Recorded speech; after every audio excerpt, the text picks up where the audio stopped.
алтан нарны туяа мэдэрсэн өрмийн амьдралын утга учирыг бидэнд мэдрүүлсэн.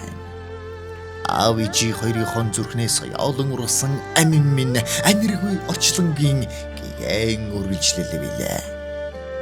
Бүүн дуу сонсоод тормолцох бүрдэж байна. Бурхад инээмсэглэн чамайг илгээсэн мэдээ санагддаг юм.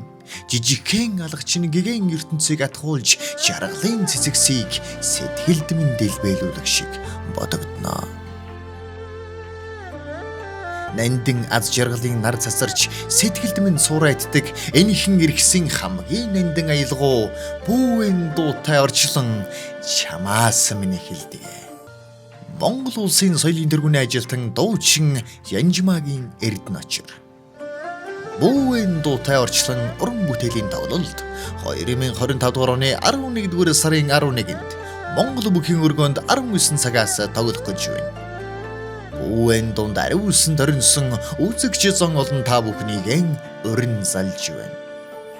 Монгол улсын соёлын тэргүүний ажилтан дуучин Янжмаагийн Эрдэнэчир. Бүүн дуутай орчлон уран бүтээлийн тоглолт.